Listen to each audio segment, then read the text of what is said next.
ብዙነሽ እንግዲህ ወንድሜ ምንም ነገር እንዲሆንብኝ አልፈልግም፣ ወንድሜን ራቂ፣ ከኛ ቤተሰብ መውረድ አለብሽ፣ ከኛ ቤተሰብ ውጭ እያለች ሩታን ያው ብዙ ጊዜ ትናገራት ነበረ ማለት ነው። እና እንግዲህ በተራ በተራ የሩታ እህቶች አንዴ ሜላት አንዴ ደግሞ እድገት እያሉ ማለት ነው ልክ ልኳን ነገሯት። እና አሁን ላይ ብዙነሽ ያለችበት ሁኔታ በጣም ከባድ ነው። ምክንያቱም ውሽሚት በመጥፋቷ ምክንያት ብዙነሽ ምግብ እየበላችም አይደለም፣ ውሃም እየጠጣች አይደለም። እንዲሁ ይቅርብኝ እሷ እስከምትመጣ እያለች ነው። ጥሩ ነው እውነት ለመናገር እንደዚህ ማድረግሽ እንደ ዳይት ይቆጠርልሻል። ይሄ የተንጠለጠለው ቦርጭሽ እንዲወርድ ማለት ነው። እና ኧረ ብዙነሽ በገዛ ወንድሟ እኮ ተዋረደች። ኤፍሬም ቀለደባት ማለት ነው። በጣም ቀለደባት። አግኝቶ ያወራችውን ወሬ ራሱ ከመጤፍ አልቆጠረላትም ማለት ነው። በጣም አሽፎባት ነው የተለያዩት። እንግዲህ ምሳሌ ጋብዘሽ በሚል ምክንያት ብዙ እንዳታወራ አፏን አዘግቶ ይዟት ሄዷል።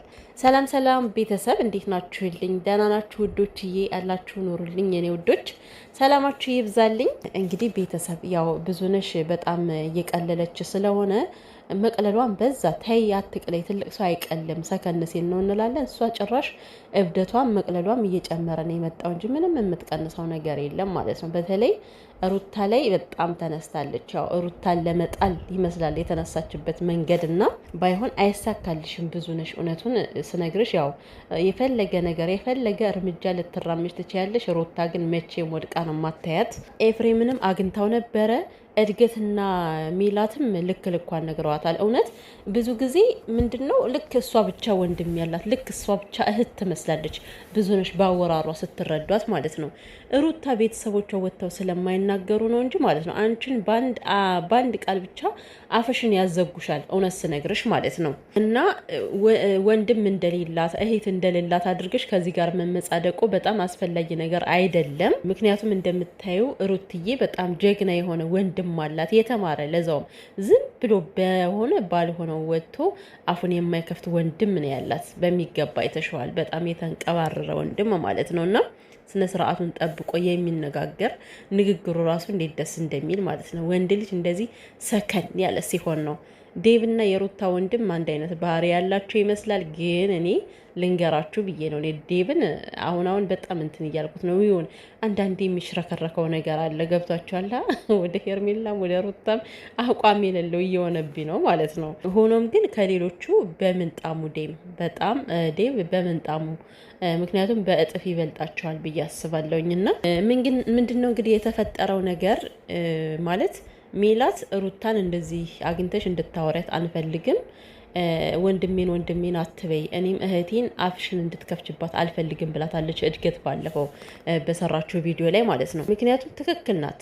የሩታ እህቶች በጣም ሰከን ያሉ ነገሮችን አገናዝበው የሚናገሩ ቤተሰብ ነው ያላት እና ብዙነሽ ደግሞ ዝም ብላ እንዳመጣላት ነው የምትለድፈው። በጩኸት ሰውን ለማሳመን ትፈልጋለች። እሷ ስለ ጮኸች ብቻ ሰው እንዲያከብራት ትጠብቃለች። እና እንደዚህ አይነት ነገር ደግሞ አይሰራም። ማንም የበላይ የለም። የፈለገ ለምን ትልቅ አትሆኝም? በእድሜ የፈለገ ልትበልጭ ትችያለሽ ግን ከእግዚአብሔር በቀር ማንም የበላይ እስከሌለ ድረስ ማለት ነው። ትልቅ ስለሆንሽ ብቻ አንቺ በጩኸት አሳምነሽ ሩታ ዝቅ እንድትልሽ ዝቅ ብላ ይቅርታ እንድትጠይቅሽ የምታረዩ ነገር ይሄ አይነፋም። ብዙነሽ የሚሆን ነገር አይደለም ማለት ነው። እና ስለዚህ በጣም ነው ያስጠነቀቋት። በዚህ አጋጣሚ እህቶቿ አስጠንቅቀዋታል። ሜላትን ብትሆን እንግዲህ እንደምታውቋት ነው። ቀስ እያለች እሷ ሰበብ እያለች የምትናገራት ነገር መርዝ ነው። እና ለሜሉ ልብ የሰጠ አምላክ ማለት ነው ለብዙነሽም ልብ ይስጥ። ሜሉ በጣም ኃይለኛ ተሳዳቢ ነበረች። ለፊታችሁ ሁሉ ዚብራ ያስፈልጋችኋል ብላ የተናገረች ነች ሜሉ ማለት ነው።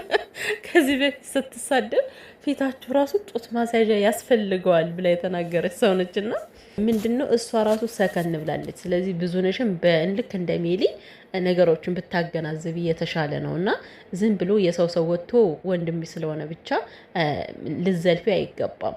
አሁን ያጠፋውን ጥፋት አይታየኝም፣ ድሮ ያጠፋውም አለፈ ያለሽ ማለት ነው። እና ላንቺ ሊያልፍ ይችላል። ለሩታ ግን የጠፋባት ጥፋት የተበደለችው በደል መቼም ሊያልፍ አይችልም፣ ልትረሳውም አችልም። እና ሜሉና እድገት የምሬን ነው ክፉ ነገር ሳይወጣችሁ እህታችሁን ግን እንደዚህ መከታ ልትሆኗት ይገባል። እናንተ ዝም በማለታችሁ ብቻ ነው እንደዚህ እግር እየሰደደች ያለችው ብዙነሽ ተብዬዋ ማለት ነው። ከዛ በተረፈ ደግሞ ምንድን ነው እንግዲህ ኤፍሬምን ጠርታ በቃ ከሩታ ጋር እንዲጣላ በስትክክል ቃሉን እንደዚህ ብላ ባታወጣውም እሱ አላማዋና ፍላጎቷ ኤፍሬም ከሩታ ጋር ተጣልቶ እንዲለያዩ ፍልስልስ ብለው ሩታ የምትባል ሴት ሄዶ እንዳያገኛት ከቤቷም እንዳይደርስ ለማድረግ ነው እየጣረችም አላማዋም ያለ ማለት። ግን ኤፍሬም ደግሞ አይሰማትም። በጣም ነው የቀለደባት። እኔ በጣም ነው የገረመኝ። እንደዛ አግኝታው ስታወራው ሲያላግጥባት እሷ እንደ ቁም ነገር አድርጋ የምትወስደውን ነገር እሱ በተረባ በቀልድ ነበር ሲያልፍ የነበረው እና እንደዚህ መቅለል በገዛ ወንድም መዋረድ ራሱ ውርደት ነው። ብዙ ነሽ እና ኤፍሬም ከሩታ ጋር የሆነበት ምክንያት የራሱ የሆነ ነገር አለው። ሄርሜላን የማይወድበት ምክንያት የራሱ የሆነ ያየባት ነገር አለው። ይሄን ለምን አንቺ አትረጅም?